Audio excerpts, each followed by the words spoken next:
Hello. The reason I've made this short video is because I've been seeing on Facebook and other social media that English speakers living in France or uh, planning to get to France are getting seriously concerned about their ability to speak French, to communicate in French. Because the thing is, France is bringing big changes to language level requirements for both residency permits and visas. I'll go into detail later. But first of all, see if I can. First of all, let me congratulate you. You've gone through a lot of trouble to get to France, or going through the planning process, and you've had to overcome a lot of problems. And there'll be more, including the language-related ones that I'm going to be discussing on this video. But congratulations. Sorry. Before we start getting serious, let's play a little game.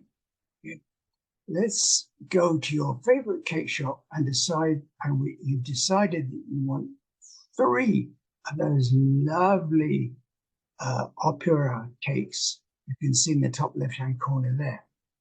Now, let's assume you speak no French at all. Okay, bonjour and au revoir. But that's not going to be enough, is it? What can you do? How can you communicate? Well, all you can do is point at the cakes and stick up 3 fingers and pay and go out the door, and that's it. Now, that was the most basic level of communication, and it is totally inadequate, as I'm sure you know already. Now, I want to give you an example of someone else's French that's equally inadequate.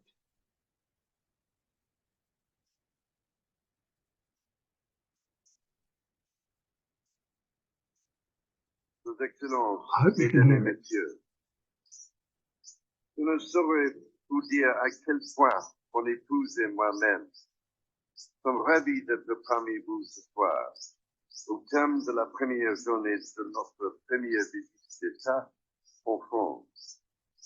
Et combien nous sommes touchés par la magnifique accueil qui nous a été réservé. Votre générosité nous rappelle que ma famille et moi-même avons été très émus par les hommages rendus en France à ma mère, de la reine, dont les funérailles ont eu lieu il y a une année. Okay, I can only say as a Frenchman, and I am French, that hearing what I just heard simply made me cringe.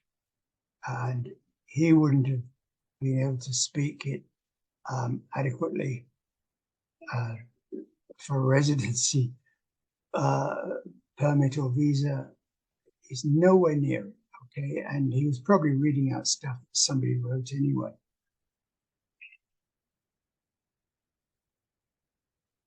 Here we are. Okay, now let's start getting a little bit serious. Okay, let's start having some real problems. Supposing your roofings, okay, or your gearbox is playing up. How do you explain this to the roofer who only speaks a little bit of the English, or to the car mechanic who doesn't speak any at all? The fact is, you learn English at school, but you were never encouraged to speak it.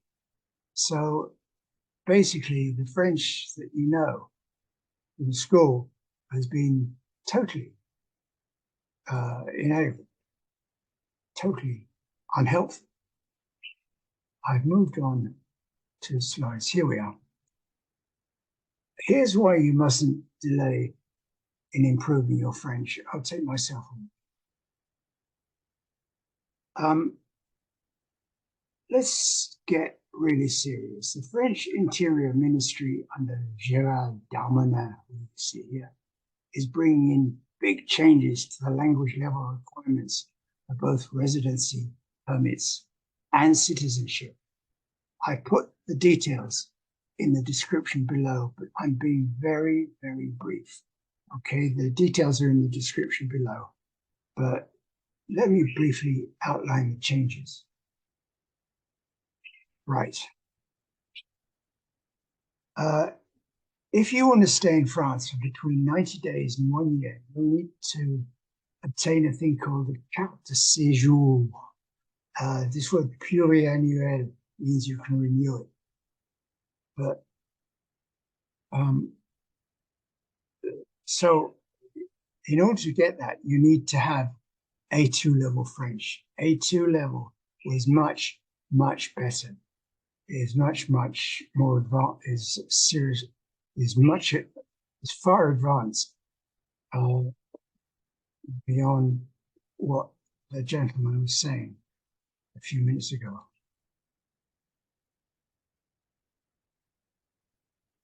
Sorry, I've moved on again. Okay, A2 level French, what's that?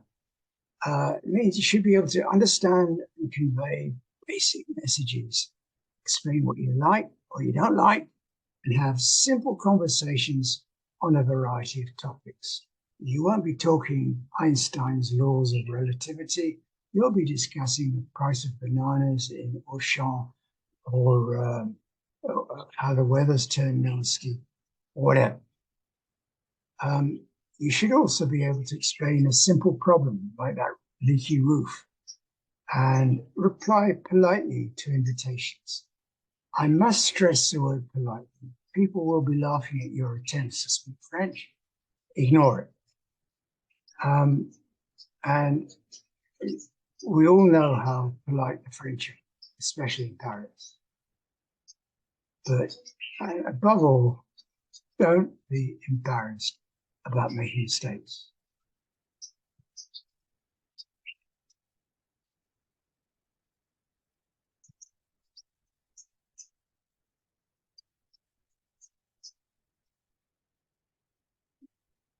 The next thing I want to talk about is people who want to stay on a bit longer.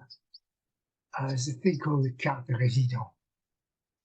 It's, as I said, it's saying that people who've got their main home in France are living there virtually all the time.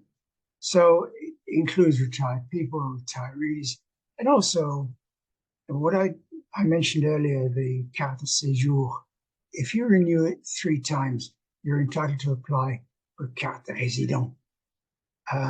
Now, for that, you need to have B1 level of French. B1 level of French, what's that? It means you can easily communicate in French in social and professional situations. You can understand and you can give instructions. You see, this is far ahead of the A2 that we mentioned earlier. You can have fluent conversations with native speakers and deal with complex situations, either face-to-face or over the phone. You can grasp detailed information on unfamiliar topics. Again, please don't be afraid to make mistakes. So, what can you do about it? I pointed out the problems. What about the solutions? Well, the simplest, easiest, and cheapest solution would be to get together with some other people in your neighborhood who are in the same problem, in the same predicament as you, and help each other out. Well, that's fine, but what about the accent? What about if someone tells you something is wrong? How do you know that they're right and you're wrong?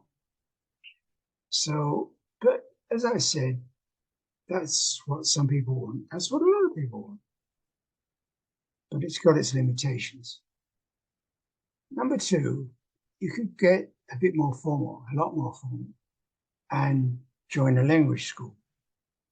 Now, the problem with language schools is some of them are really quite costly, and they often stick to a very rigid syllabus.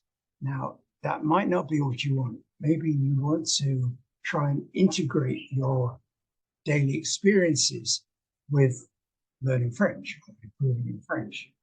You want to talk about where you went on holiday. You want to talk about what happened in the supermarket yesterday. I mean, really, they're sort of basic day-to-day stuff. Now, language school might not be very keen on it. So what do you do? What's your third alternative? How about getting an online language coach? An online language coach should be flexible, should be willing to adapt their lessons, their lesson content to your needs and your requirements and your online language coach. I'm qualified, I'm experienced, and I'm happy to tailor the class content to your needs and interests. I'm also quite a bit cheaper than language schools. But what's important is that you upgrade your French so that you don't have to worry about renewing your visa or your resident permit.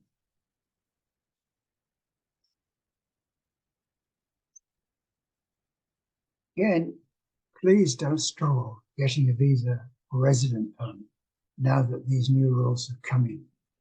There are solutions, and all you could do is chase them up. If you want to, if you feel that you'd like to contact me again, as I say, I'm happy to help. Just send me a PM so we can arrange to meet online, Zoom, Google Meet, Skype, whatever you want. Or I left my email address in the description below. Okay, thank you for watching.